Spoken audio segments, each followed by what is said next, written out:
Namaskaram, you're watching News9 Live. You're about to see some visuals of the terrible rain and floods in Kerala. Take a look and then I come back to you to speak more on it.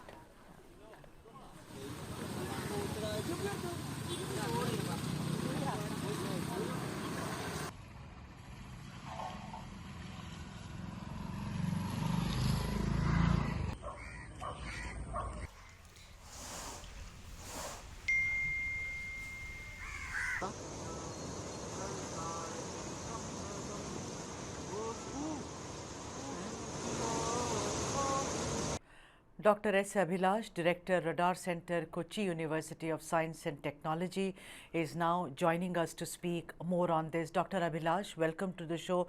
Dr. Abhilash, there is a lot of struggle which is going on in God's own country. It happens 2018 we saw, 21 we saw, again we are seeing.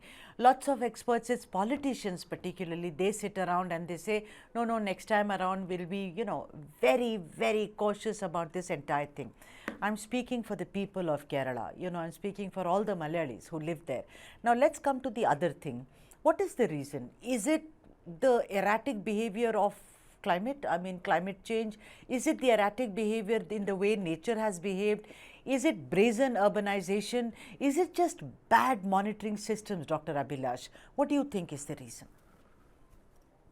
Yeah, this can be considered as a harbinger of the global warming or climate change signal and the pure land use management. Because if you look at the havoc we are receiving this week, started from 2nd July onwards. If you consider the Kerala, the God's, as you rightly pointed out, the God's own country, that has been changed. That means now it becomes like, if you know, the Kerala is known by the land of monsoon and the monsoon, the gateway of the monsoon. But if you look at the last maybe 10 years, not the recent 10 years or recent 1 decade, we can find that the Kerala is the most affected state in terms of disasters. If that you rightly pointed out the number of damages in terms of mortality and the physical damages. If you count the other part of the losses, like the mental stress and other livelihood options, because most of this landslide area, if you look at, it is not just about the loss of life. The entire livelihood option for the entire region is being also washed out. So that is also another added loss. So this is accumulating. If you look at the pan-India situation is like that. If you count the total landslide happening all over India, you can find that more than 70–80% of it is happening in Kerala in the last 3–4 years after 2018 major flood event. So this is the situation, because if you look at the starting of monsoon, because as I told, Kerala is known by gateway of monsoon. But this time what happened? Not this time. If you look at the last 10 years, the monsoon onset takes place along with a cyclone. There are concurrent cyclone genesis or cyclones in the Arabian Sea. Yeah, so I want to, Dr. Abhilash, let's put up the visuals is what I would request Nancy to do. Let people see those visuals and we'll come back and speak with Dr. Abhilash, those who've joined us late on the show. These are the visuals of the rain and the floods in Kerala right now. I mean, look at the struggle that people have to go through. Dr. S. Abhilash, who is the director of Radar Center, Kochi University of Science and Technology, also agreed with me and said that yes, God's own country is actually struggling right now. He said this has become very, very common from 2018. Every time the monsoon comes, this is the struggle. Ladies and gentlemen, you need to read a book called Chasing the Monsoon by Alexander Frater. The first drop of rain is in Kerala and then it spreads. And the way it beautifully used to spread to the rest of India. But Kerala, that's why it's called, look at that lush green. That's why it's called God's own country, God's own territory. But today, you know, because of the incessant rains, flooding, people are struggling. There is orange alert in almost 6 districts.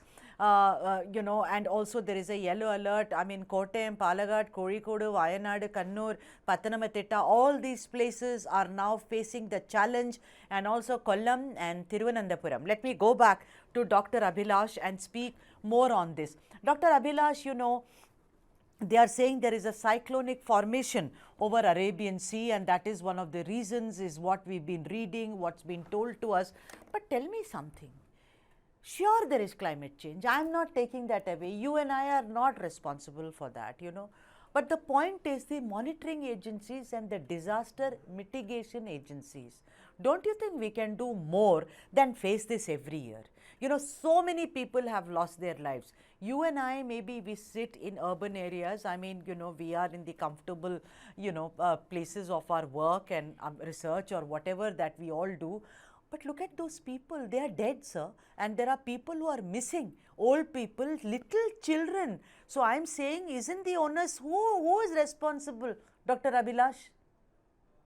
Yeah, this you can find everywhere because this is known as climate injustice. So, as you rightly pointed out, madam, it is this climate extremes, especially the extreme weather events like the extreme rainfall events and the extreme heat wave events. They are not affected equally everywhere because there is lot of inequality in affected people. If you look at the people who are moving away from leaving their home and moving away from their home to this shelter homes and all, you can find that there is a lot of inequality you can find there. So that means the one equality on the global scale, which you rightly pointed out, that we are not responsible for all these havocs which is being driven by the emission of greenhouse gases, of which we as Indian, we are contributed historically less than 4% of the total carbon dioxide after the industrial revolution. But on the other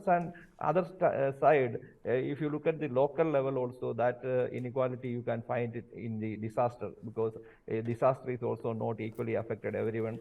So Right. as you rightly pointed out, you and me are sitting in a more comfortable zone. But Yes. even in the same city, the same urban city itself, you can find lot of people, because if you look at the Ernakulam district, the western part of Ernakulam district, all this Arabian Sea is meeting with our backwaters. So there are three places like Chellanam, Waipin, all this area. The Chellanam area is somehow part of it is being protected through. Yeah, but you know, Dr. Abhilash, today that woman who's lost a daughter and that man who's lost a brother, they want answers. I'm not saying that there are easy yes and no answers, doctor, for this. I know that. You know, this is nature's fury, this is also climate change. There are little details which common people will not understand. But someone has to stand up. You know, even if it is, for instance, in Bangladesh, the government has been asked by foreign agencies and other mitigating agencies that when you have such floods every year, what have you done about it? You just sit there. There are experts. You don't take their advice. Every year you lose people. Every year homes are lost. So many houses have, you know, been destroyed in Kerala, sir. Who is responsible? Yeah, that is, I totally agree with your feelings, and also equally agreeing with the feelings of all Keralites who are facing this havoc. I think there are little steps. There is no visible action plan which is on place till now, because every year we are means we are hearing the word that, oh, this is the first time, or this is the experience we are gaining. But over the last 5-6 years, this is kind of becoming a recurring event in Kerala, and there are few attempts happening. I think Kerala is working with the World Bank and other agencies like Norway and other international agencies to come up with some mitigation plans like early warning system for floods and all. But in reality and ground level, we are, as a common man, as you and me, you consider me as a common man also, but nothing is visible on ground. That is But what Dr. we are Abhilash, really. we recently saw Biparjoy and also the other cyclones. Somehow India's monitoring and early warning systems have really improved. So when Kerala had, rain in the first week of July, why is it that things are not put in place so that you can at least kind of, arrest further damage? Yeah, that's very true, because now the early warning systems are much improved, because in a disaster management plan there is a funda about the disaster management plan. There's a pre-management stage, and during the event, and then the post disaster event. But now things are becoming the kind of the early warning systems are in place, because IMD has already predicted this 5 days of continuous rainfall, maybe 3-4 days in advance. And if you look at the Bibarjoy also, IMD has predicted well in advance before the landfall. So that saved a lot of life. But that type of action is not happening in the case of flood mitigation, and especially in the case of landslide mitigation and all, because on one side the rainfall is becoming more intense and extremes. On the other side, our Western Ghats, especially the Kerala region, the Western Ghats is also much disturbed due to many factors, natural factors, along with the other many anthropogenic activities. So that means we need to have a holistic and integrated approach to deal with all these type of calamities. There are many, Kerala moved a lot of steps to mitigate this, but when it comes again and again, we are standstill, and the people are suffering at the ground. No, but So this is that not acceptable. You see, this is why they say democracy is very powerful, but I don't see that politicians get elected, they go, they come back. Same things continue. Someone loses a son, someone loses a daughter. I mean, someone who's stuck in, I was speaking to someone who's stuck in Wayanad. Really a tough problem. Forget about anything. There is no electricity. Schools, of course, have been shut down in Kerala. There is no electricity. Water is a problem. Everywhere there is water. She has a little child. I mean, I don't think Keralites deserve this, sir.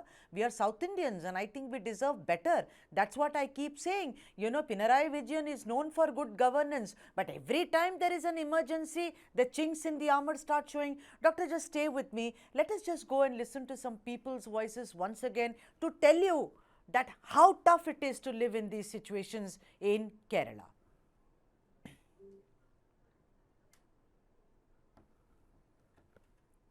Let's play those vox pops, please. We necessary step 2 arrangements to tree cutting. We call fire force. They come immediately, and they arrange to suddenly to cut these trees. The tragedy will be started from the morning of 3 o'clock. But we will take the action, that means near about in 6 o'clock. Because the councillor, Mr. Govan, will inform me, because something happened for the road of which one, that means Peringau to the Cherur road. Then of course immediately I will come back, and then they happen like this because the fire force is coming in time. But they will ask, because they cannot in arrangement for this cutting for this all things, and they will go back then. But one thing, the people of their place, because the youth wing were ready to cut this whole thing. I got transferred here to join. I came today to join SBI. Yes, I got transferred from Trivandrum to Kottayam. So early morning I just came to here to report at Kottayam Administrative Office. Well, Dr. Abhilash, what is the way out? Tell me, so that the next time when we meet, we are speaking about the beautiful monsoons of Kerala and not speaking about disaster and not speaking about this havoc. The word we are using just now, ladies and gents, take a look. Kerala rain havoc. No, we will just say Kerala rain and celebrate it. So, Dr. Abhilash, over to you. What is the way out, sir?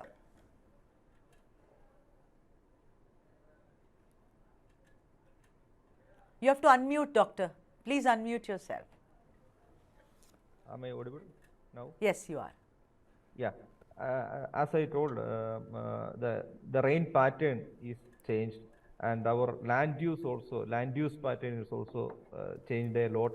So that there means our, even if you look at the lot of waterlogging problems in the urban areas like Ernakulam or Calicut area, we can find that our drainage systems are not meant for accommodating this type of heavy rainfall. Okay. So that is one reason behind all these havocs in the cities. Then if you come to the other places like Kuttanadu and the Vembanad Lake as a whole, or the Chellanam area, all these water bodies over the years, they have lost their carrying capacities. And so there is one reason is that all our water holding capacity over the years has been reduced. Like there is a lot of reduction in the paddy fields and the wetlands and all. So they are sort of considered as the sponging area. When flooding occurs, they absorb the excess water and they store that water and then release maybe after the flood event. So this type of natural buffering system we have lost over the years. And if you look at go to the hilly regions, there also things are not the land use the pattern is not in favor, because over the years, maybe if you look at the 100 years history of plantation history, from that point onwards we can find that they have British rules onwards, they have cut all the native trees and they planted very small rooted tea or coffee plantations. So that also affected their the entire the mountain region. And then after that a rubber plantation culture has started. That time also we cut down all the native trees and we replanted. All the farmers, they replanted. The kind of monoculture activity they have started. So all these activities accumulating nowadays, and on the other hand, you cannot enjoy the monsoon rains what we were receiving in our childhood days, because that era has gone. Because now the number of rainy days has been reduced. At the same time, the extreme rain days are increased. So that means that naturally that romantic mood you will not get.